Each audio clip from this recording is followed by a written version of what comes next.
Any of you that have run a campaign with Sustainable CT, at least in the past year or so, have interacted with Cameron. She is an awesome person to work with, and I'll let Cameron introduce herself. Yeah, hi everybody. I see lots of familiar faces and names. I think I've worked with a lot of you before, so I'm excited to be here. I'm the Community Programs Director at Patronicity, so a lot of it is supporting this program and supporting you all with your projects, and it's what I love. So I'm happy to be here and see all of you all. Perfect. Also on this call, we have Torin Radiccioni. He is, Torin, I'll let you introduce yourself. He's a member of Sustainable CT as well.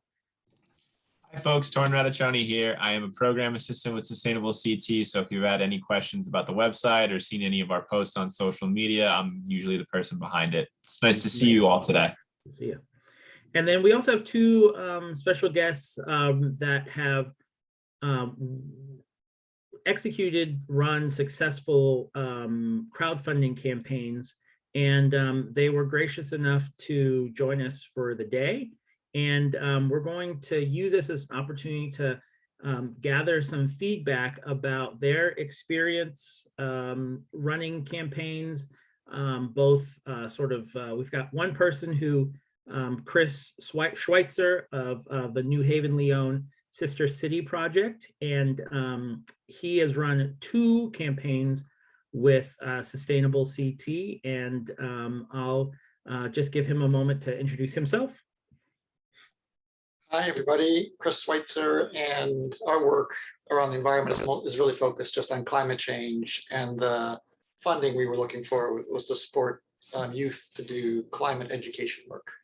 Perfect, perfect. And we also have Pat Turner. She recently completed a successful crowdfunding campaign for the North Stonington Pollinator Pathway. Hi. We were very successful and completed our project ahead of time, our fundraising part of the project. And now we're busy with installations in pollinator and working with the children's librarian to install a garden there. I came in from very busily taking out a huge mat of liriope to put in better plants across the street from me. So it's after we got the money, then we used the backs. That's great. That's great. So what I want to do is just a little bit of just sort of general timekeeping and structure. So you're free to ask a question. What we're hoping to do, since we have a pretty tight hour with having folks around as well, I would never stop a question, but if possible, please post questions to the chat room. We're going to try and leave as much time toward the end of the conversation to make sure that we have a chance to go over those questions and address things as they come up while keeping us kind of in this tight time frame. I will post my email address, and after this phone call, anyone that wants to set up a conversation with me, I have an open calendar link that you, once you click through, that will send you into my calendar and allow you to set up some time to chat with me. And that all just starts with an email. And what I will do now is I'm just going to transition over. I want to just do a brief introduction just so that we're all on the same page about the Community Match Fund. Some of you may have run a Community Match Fund project a little bit ago under IOBI. So we're now partnered up with Patronicity. We made some changes to the overall eligibility structure because what we're really focused on here at Sustainable CT is really seeking to empower participatory community-based grant making. And really empowering individuals and amplifying the dollars and the influence and motivation for individuals to make individual donations and investments in their neighborhood and in the community, in the projects and things that they think are most important. So what I'll do is I'll very briefly just share some information about the Community Match Fund, and then we can go into a little bit more detail as we get through and need to ask questions.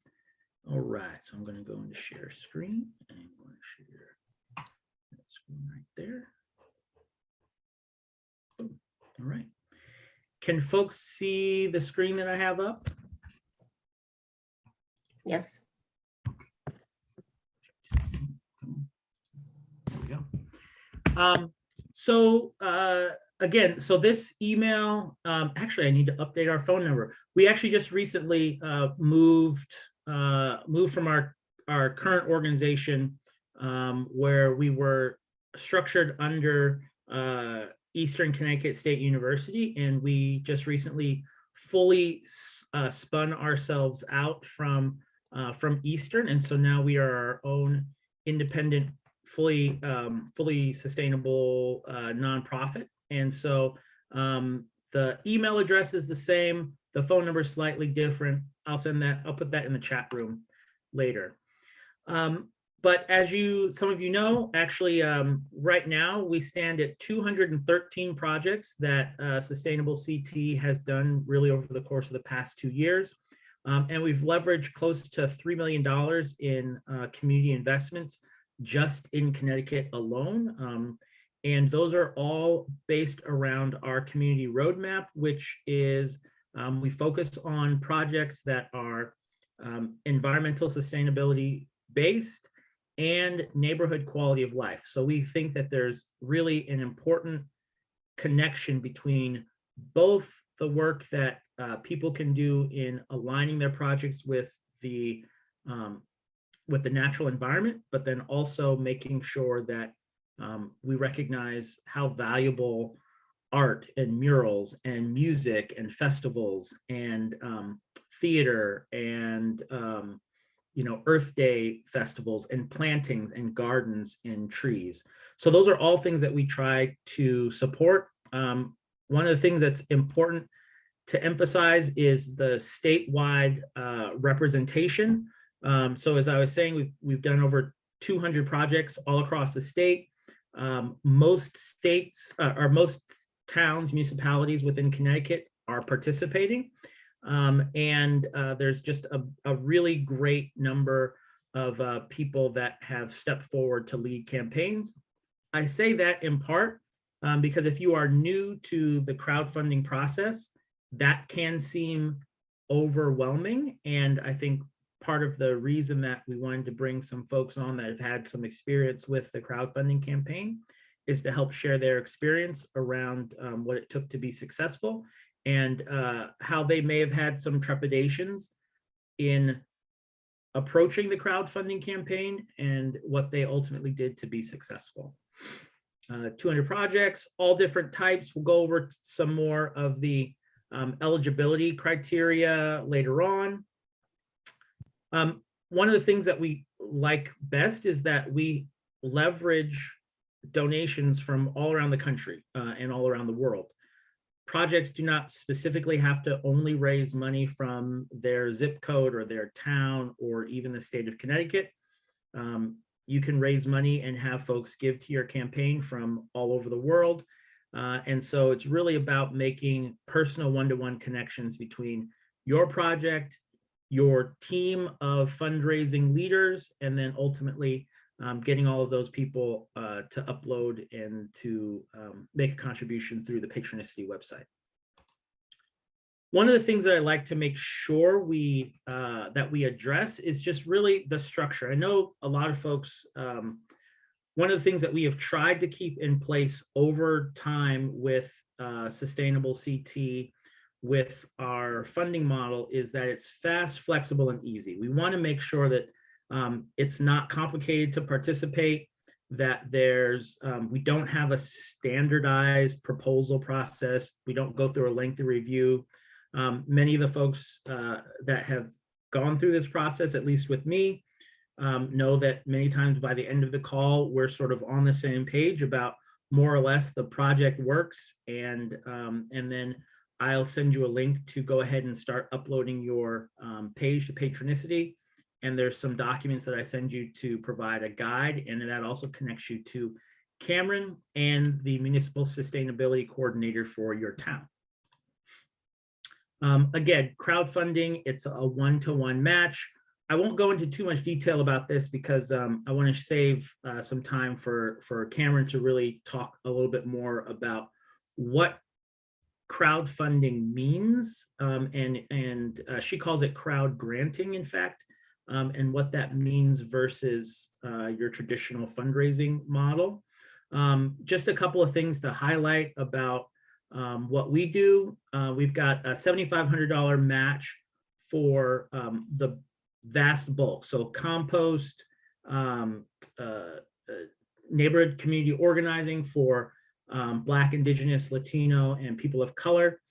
We've also got additional $15,000 that's available for broader projects that are that address energy efficiency and renewable energy work. So if a project is looking at doing solar panels or heat pumps or some, in some cases, even sort of insulation for buildings, those are things that we can talk about. The really great thing is that we step up to provide some promotional support for your campaign. Torin, who's on this call, is really awesome about pulling notes from the Patronicity website when campaigns go live. We have some press contacts that we try to make sure that we leverage and know about your project and program. And then we also provide coaching. So the coaching will come through Cameron, who's just, she does this with organizations all across the Northeast and is spanning to other organizations across the country. So she has a ton of experience and is really an expert in this field. I'm going to skip this because I'm going to leave that to Cameron.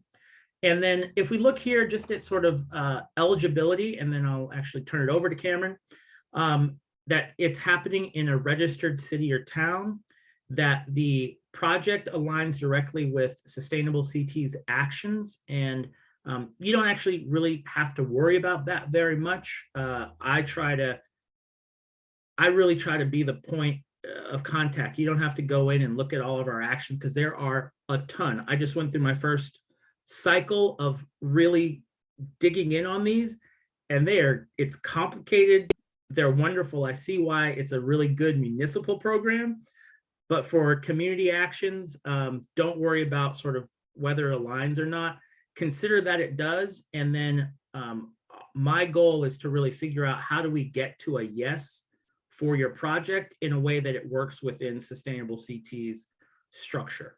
So broadly, we've got a lot of eligibility categories, as we discussed, but don't feel like if you don't see what you think your project is all about listed here, even if you're coming back for another round of funding, that's okay. Let's start with a conversation and then we'll figure it out from there. So I'm going to stop my share and turn things over to Cameron. Thanks, Joseph. I'm going to share my screen really quickly as well, everybody. All right, can you see that screen? What is crowdfunding? Yes. Perfect, awesome. Okay, so crowdfunding, especially based on the poll, it looks like it's something that a lot of you are probably already pretty familiar with. So it's just basically the process of gathering a community to provide financial support for a project within a set period of time. So there's a crowd and then there's the funds, pretty self-explanatory. Something that's really cool about this program and then Patronicity, what we do in general, is just this concept of crowd granting. So this just is combining, the power of the grant with the power of crowdfunding. So in this case, for a $7,500 matching grant, that means that if you raise $7,500, you get a matching grant for Sustainable CT that is $7,500 for a total of $15,000 in community investment, which is huge. So basically using a pool of grant funds to match donor contributions just allows funding to go further and multiplies the impact. And you gain a lot of donors and community support in the process. So that's what we love. So this is a model that I personally really believe in. Like, PR language aside, I think it's amazing. For one, it is accessible. So anyone can create a crowdfunding campaign to champion their cause, initiative, or idea. So this just means that anyone can be a change maker in their community. So it's very cool. It's going to look like individuals, student groups, entrepreneurs, organizations, municipalities, the whole shebang. So it's really great. It's also a decentralized model. So through organic and grassroots support, crowdfunding basically provides the freedom to not be solely dependent on a bank or a grant or a few investors or something like that. So it really is helpful in that way as well. It's also a great storytelling tool, which if you all have talked to me about your campaigns, that's something we talk about a lot, is just the narrative behind your campaign and being able to like tell your story in a way that's compelling and you know, makes people want to come in and support you. And in turn, it facilitates community engagement. So basically the crowd that is supporting your campaign is in effect voting with their dollar. And so it's a really nice way to get community support behind your ideas. So basically, my job is to provide you with technical support as you're building a crowdfunding page. We also talk through crowdfunding strategy just based on what's most helpful for you. I know some of you have more experience than others, so that can look at like whatever you want it to be. And then we also provide some guides there for you as well. And then this all just looks like one-on-one project coaching throughout the entire process, because it's my job to make sure that you're successful. And so yeah, I'm here to support you.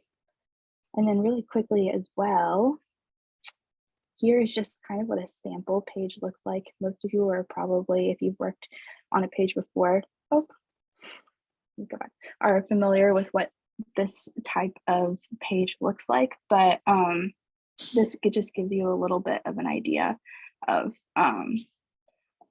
how you build everything out. And of course, we talk through all of that together, and I have guides to make sure all of that is easy for you. So of course, if you have any other questions about this process, you can get in contact with me as well, and we'll talk through it. And I think that's all I have for right now, Joseph.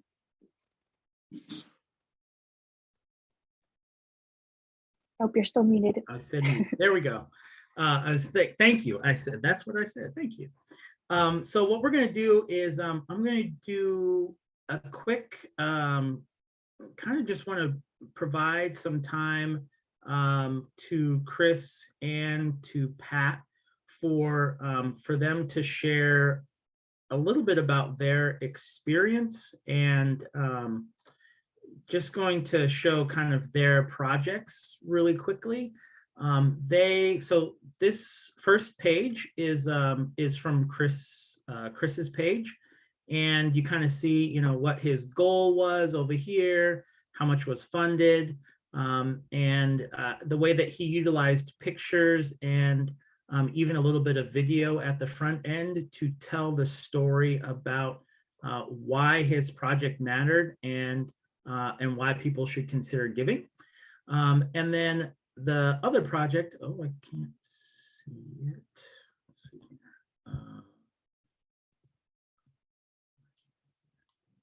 There we go.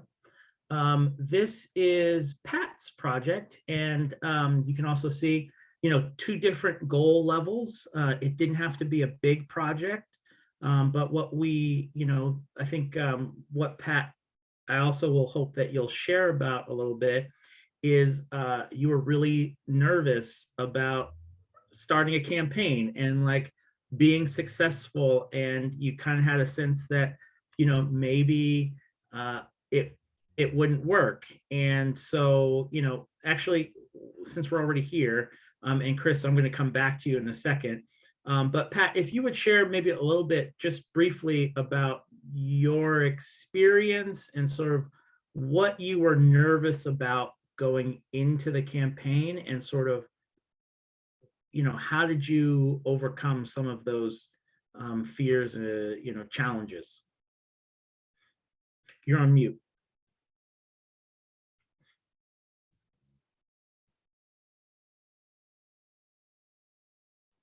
Sorry. There you go. Yeah, in conjunction with the Garden Club and the Sustainable North Stonington Committee, we started this. Cameron worked with us a lot, and in actually formulating our pitch, Joseph's predecessor, Abe, was really helpful. but the first goal problem was a place to receive the money. And we got our local bank and a checking account set up so we can get our money. I don't know if I'm supposed to say this, but I tried to get our budget as tight as possible to try to appeal to people that didn't think we were overreaching. Joseph thought we were being too easy, too hard on ourselves, and he was right. We reached our goal a third of the way through our time frame. We had less than two months, maybe halfway through, and I was out of town, and got a phone call from Cameron to say that I was in a car in Colorado, that we had reached our goal, and Joseph thought that we could do better and upped our funds from what it was to the 500 goal, which has really helped because we're able to do a lot more with it. So we reached that goal 3 weeks ahead, maybe, of our, so 3/4 through our fund drive, we did reach the goal. We did it mostly through 4 monthly newsletters and 5 different Facebook sites, and we sent out a few personal emails, but it was mostly through newsletters and websites and the town website. And I think we got a good response. That's great. Awesome. Yeah. So Pat, it was really encouraging. I know, many people deal with some level of trepidation, nervousness about Anxiety. just dealing with a project. It's something new, and it was great to see your group come together and ultimately find a path to success, and actually outraising your even increased goal, outraising that goal as well, which was super exciting. So congratulations. I'd like to put in also that before we went live, we had a lot of questions, and Joseph did a great group meeting with our committee and was very, very helpful. So think about that. Get your committee together and let Joseph work with all of you. Great. Awesome. Thanks, Pat. I appreciate that. And Chris, this was actually your second project with Sustainable CT. So I know, like, your perspective is a little bit unique. We haven't had as many returning campaigns. And so, you ran your first campaign and it kind of went how it went. And then you ran your second campaign. Were there things that you saw were there ways that you changed your approach between your first campaign and your second campaign? Did you discover, new ways of reaching your goal and reaching out to the community of people that gave? Was it easier, harder the second time around? Well, I think it was a bit easier. Obviously, we've been through setting up the webpage and knew a lot of the details, and working with Cameron, we've done that before. So that was all easier the second time. And we pretty much ran at the same time of year, end of December, early January. So that was similar. We had a couple donors who are really interested and are not part of the main New Haven Leon funding base, who are really interested in climate change work, that gave bigger donations. And we were trying to get outside of our normal funding base and not go back to our regular donors. New Haven Leon gets about 80% or 90% of its money, its funds, from individual donations. So we do a lot of individual fundraising. We don't get a lot of grants. Mm-hmm. So we didn't want to necessarily go back to those people, though some of them couldn't help themselves and did donate. We did try. That's a problem to have. We did try to involve some of the youth in fundraising. In the first year we did this, it worked a little better. And the second year, it was a little bit harder for whatever reason, just, different people involved. But I think that's definitely something it's one of those things, you put some more work into it and training and planning, which can be tricky if you're doing a lot of other things. But to, prepare the youth or whoever is helping you in your team, as Pat mentioned, having a team of people who can fundraise would be important. I think, you invest more, you probably get more out of it. Yeah. One of the things that I really liked about your project, Chris, was the way that you did, your whole organization really works to empower youth and really works to train them. And I think one of the things that we really like at Sustainable CT and try to really promote is youth-led initiatives and organizations choosing to run youth-led initiatives and putting them front and center in the process of raising funds for the organization. I think the value of learning that process is huge for middle schooler, high schooler, as they kind of learn about the world and learn about life. So I was really excited to see, and I know that comes with its own challenges, Chris, as you pointed out. But it's really great. I think that's an important component of training people to work in different models. So great work. Yeah, and just to mention, like Adrian, the person who's pictured was one of the coordinators of the project, is the coordinator of the project. Oh, great. He did great fundraising both years, really reached out and did a great job they have a really great network of other, people to pull in, and that was a really big help. And just to mention something about peer-to-peer fundraising, we, also organize Rock to Rock Earth Day Bike Ride, which is a Saturday, which is peer-to-peer fundraising. And one of the groups, Massaro Farms, has raised over $55,000. Wow. They're getting their members to ride and then getting peer-to-peer fundraising. But that's gone up every year. It started like 10,000, 7 years ago, went to 23,000, 27,000, 35,000. This year it's up to 55,000 and counting. Like, I'm guessing they're going to blow past 60,000, which is great. So peer-to-peer fundraising can really have an impact. Awesome. Yeah. Distributing the effort and creating a community of people that are giving to your programs is great for sustainability of your fundraising efforts. But it may take a little bit more time to kind of develop that overall picture. But I think one of the great things about the Sustainable CT matching program and the fact that we come up with those matching funds, the donor and Sustainable CT funds coming together, is that it really does encourage people to go ahead and like, oh man, where, I like to say, where else can you get in this day and age, or in anything, where else can you get a guaranteed 100% return on your money?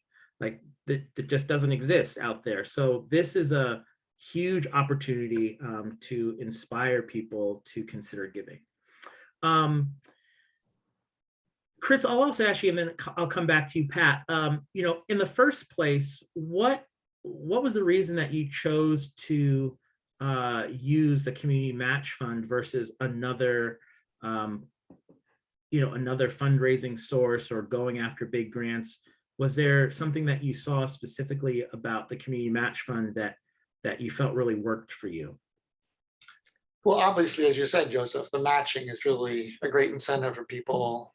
And we, New Haven Leon does a lot of our climate change organizing through like partner organizations that we set up, like New Haven Climate Movement or the Climate Health Education Project. And those kind of parallel organizations, we really haven't done a lot of fundraising through those members and people on those email lists. So this was an opportunity to reach out to them and say, hey, can you support some climate change work? We also thought that the fact that it's youth work and there seems to be a lot of energy to support youth doing climate organizing, that this might be a good fundraising campaign. It's also for something concrete, so you can break it down and, a youth intern gets $80 a month and people can see no donation really supporting youth working in Co-op high school in New Haven. So it's pretty, within the context of organizing, it's fairly concrete, which I think helps for like crowdfunding, getting something funded. That's awesome. That's great. And Pat, what same question for you? What sort of motivated coming to the Community Match Fund campaign, and sort of, maybe even actually share a little bit, since this was your first time, how did you find out about the Community Match Fund and what motivated you to participate? Oh, we're a very small town. There are 5,000 of us, but in area, we're a very big town. And our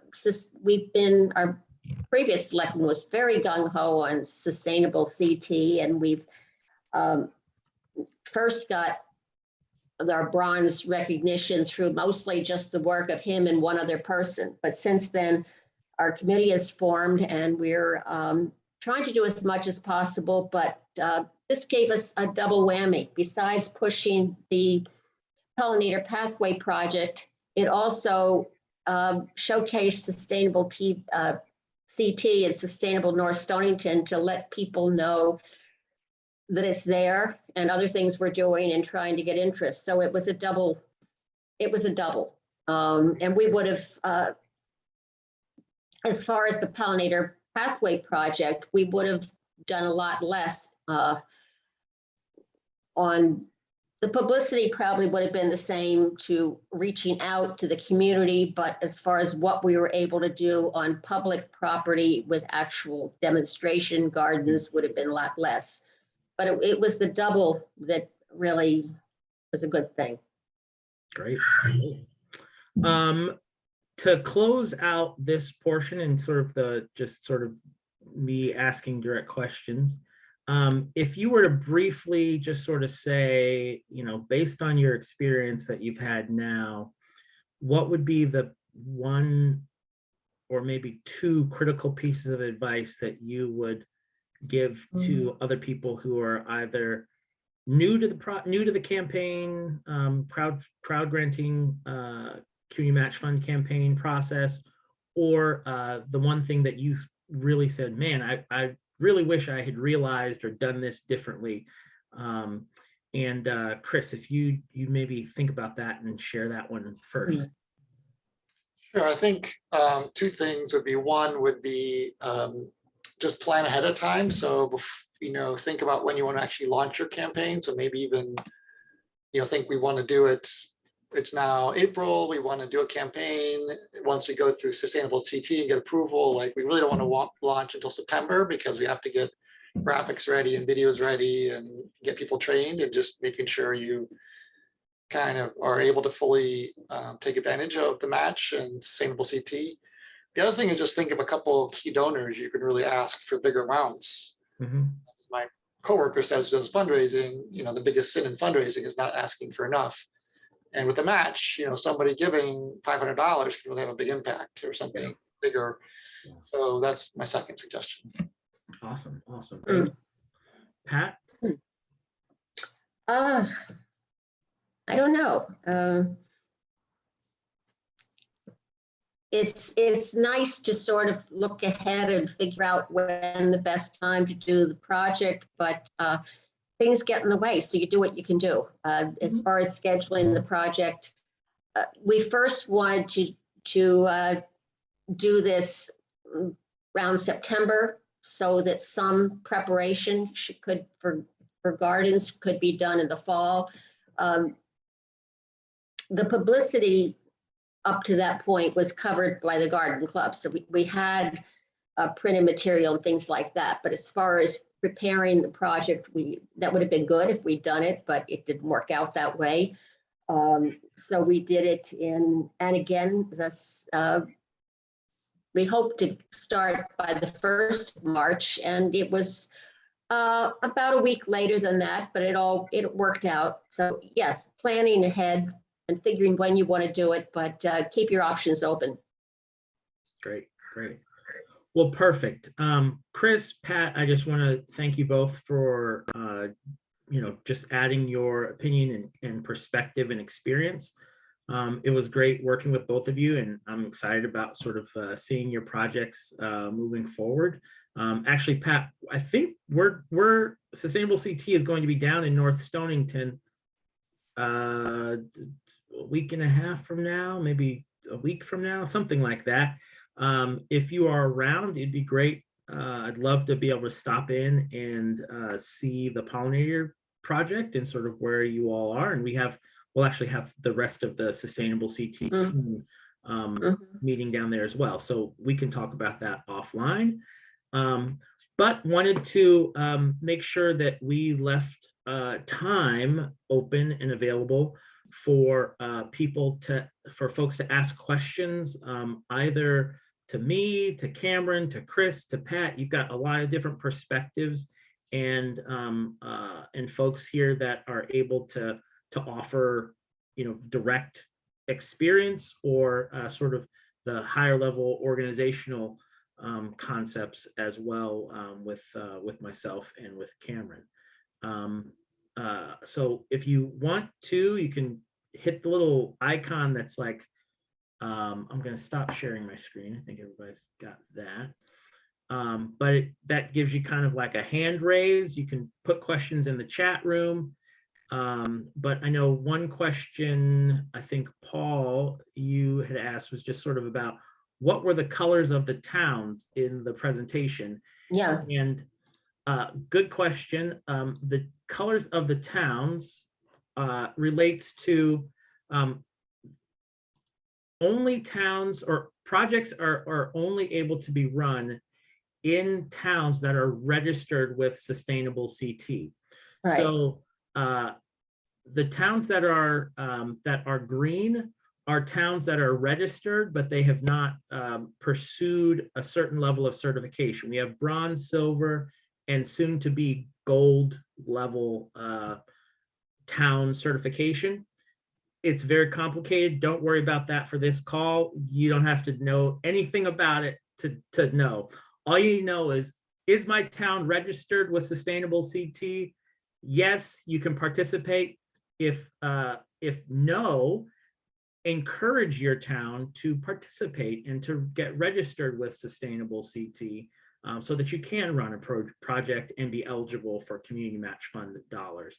But the thing that I like to point to is that, at this point, about 76% of towns in the state of Connecticut are registered with Sustainable CT, and about 60% of the Connecticut population lives in those towns. So there's a good chance that your project and where you're looking to do your project will match up with Sustainable CT.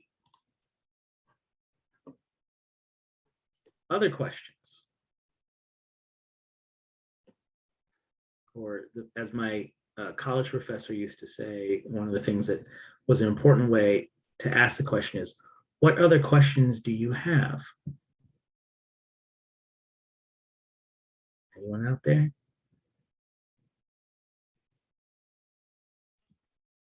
Hi, everyone. Yes, Susan. Just wanted to ask, is there a way on the website, are we able to get a list of all the towns that are currently registered? Just a picture. I'm Susan Young with Solar for Positive, so I'm always looking for that information. Absolutely. Okay.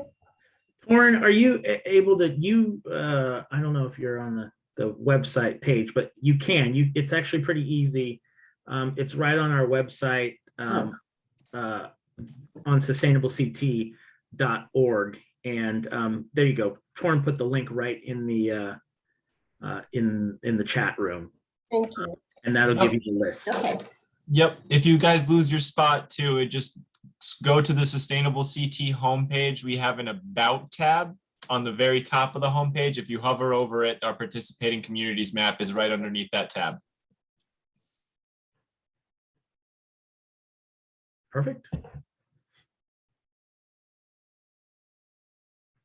We'll hold for a couple minutes. Has Susan, Ilana, Lori, Paul, Larice, have any of you, have you run campaigns? Are you thinking about a campaign? What are you, are there things that you are thinking about? Okay, well, for Position and the Solar for All program, we primarily run Solar for All campaigns, but I wanted to know or to find out how we can best even be more supportive in our mission with the organization and different municipalities that are having these crowdfunding campaigns. So I just wanted to get that knowledge on how we can even be more supportive of that mission. Absolutely, yeah. I think one of the great features of this community match fund structure is that there is a sustainable CT municipal liaison, sort of like a person who sits in sort of municipal government and helps organize the sustainability committee for your town, but also is a person who their role is to really help support community projects kind of getting through the bureaucraticness of Connecticut and figuring out, do you need permits? Do you need insurance? Do you need a certain space? All of those are opportunities that can be a good place to think about how do you figure out what are the initiatives that are going on in town that are related to sustainable CT. And that is a great place to get connection with the things that are going on.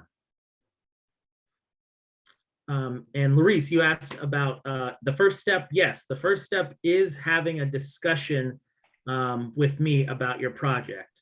It's really to kind of think about what kind of project you're looking at doing. Does it match up with Sustainable CT's goals and structure? But then also, I try to really think about, are there ways in which your project or things that maybe I've seen in lots of other projects that maybe would be a good fit for your project?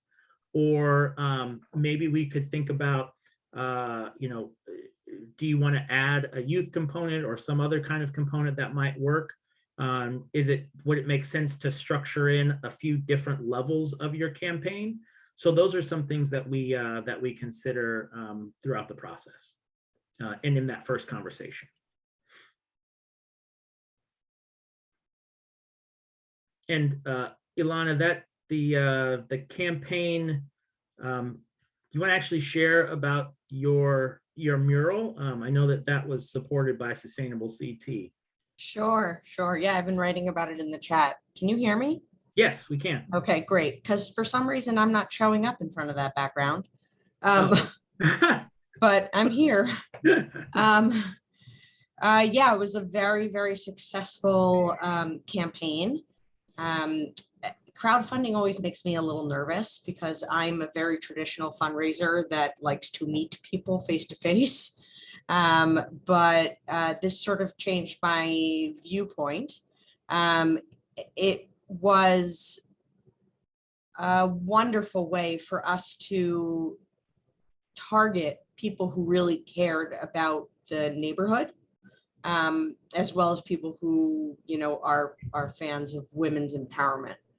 The mural was addition to our Women's Empowerment Center, which was renamed for the late Justice Ruth Bader Ginsburg in 2019, just after her passing.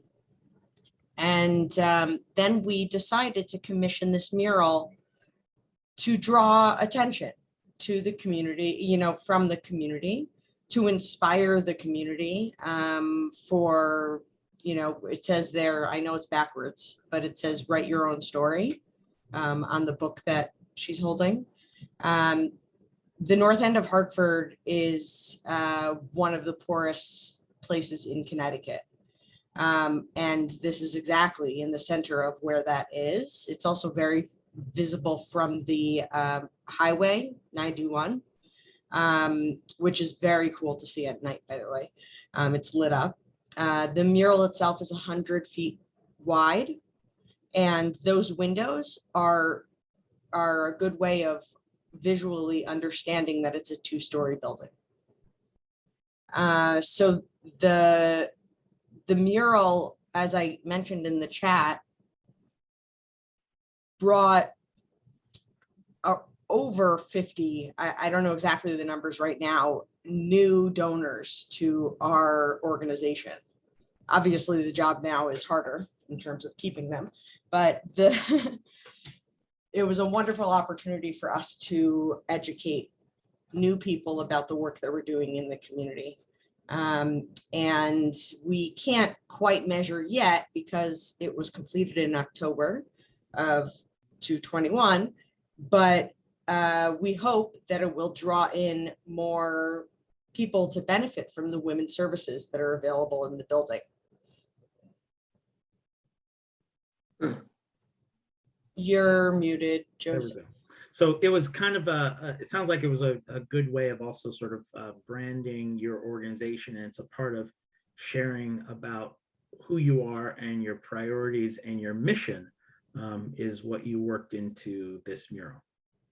Yeah, I would say definitely that portion of our program. Our organization is much more than this. It's but definitely a theme of what we try and exemplify in the community. Great. Thank you very much for sharing. Thank you for the opportunity. Absolutely. Paul, Susan, Lori, Larice, anything that that you're thinking about at this point in time for your organizations? Hey, Joseph, it's Paul Collins. We're thinking about trying to do something for composting. Now, Great. you've mentioned it a couple of times, and so I assume that I could just give you a call and we can set up a time and Yeah. you can start guiding me in the direction to go there. Yeah, absolutely. Yeah, we've had a real, I'd say kind of a bit of an explosion in terms of the number of composting projects that are happening around Connecticut, all the way from sort of like, you know, small, like almost backyard community level composting projects, small garden composting projects, all the way up to a couple of state fairs that are working on doing composting and zero waste initiatives, all the way up to the whole city of Bridgeport looking at doing a compost initiative. So we've got some support structures and some ideas for pretty much whatever level you're thinking about. Great, that'd be very helpful. I'm from Goshen, which North Stonington is a metropolis compared to us. But we do have the Goshen Fair every year. Yes. Which is a big draw, and every Labor Day weekend, great time for all. Great. I might as well get a plug in. So it may be something that they would be involved in also as we go forward here, because this is going to be a multi-year project. Sure. Because this is this is a predominantly it was always a farming community. It's obviously evolved. But there's a lot of land, and there's a lot of different ways of thinking about things that are certainly different than a Bridgeport or a Hartford. Great. Yeah. Thank you. Different issues. Absolutely. We'll give one more person that wants to share about sort of what you're thinking or a question that you have. And again, you can always drop me an email or give me a call. We can set up some time to chat after this as well. Yes, I'll talk to you. Go ahead, Lori. Okay, go ahead, Lori. I'm with Larice, and I'm also part of Havens Harvest. And so she did have the question earlier in this call. I did send a note over, so we have a date to chat with you on Monday. Thank you, Joseph. Oh, good. Great. Perfect. Yeah. Good. Then I'll look forward to chatting with you soon. Okay, and I'll reach out as well Great. after the call. Thank you. Great. Look forward to chatting. Okay. All right. Well, folks, thank you so much for joining us for this kind of inaugural kickoff of the CMF office hours. We're looking to run these on a monthly basis, usually on the third Thursday of the month. Just remember, third Thursdays from 12 to 1. The next month, we are going to be focusing on our supporting organizing work, which is for Black, Latino, Indigenous, and people of color. The campaign funds that we have set aside specifically for project leaders and projects that are targeting people from those communities as well. We really want to put a little bit more effort behind helping to expand the pot and accessibility of the community match fund to those particular communities. And so if that is something that interests you, or you know of people who might be a good fit for that, please share this information, and we'll be sending out some information again for the next month. But I also really just wanted to thank Chris and Pat. Thank you both for giving of your time to share your experiences. It's really great, hearing from folks that have run a successful campaign, and thank you for dedicating your time to the work that you're doing in your communities. And Cameron and Torrin, thank you both for joining in. Thanks for making the time as well. So with that, just want to say thanks everyone, and we'll look forward to seeing you soon. And drop me a line if you have questions or you'd like to set up a time to chat. Take care, everybody. Thanks. Take care. Thank you.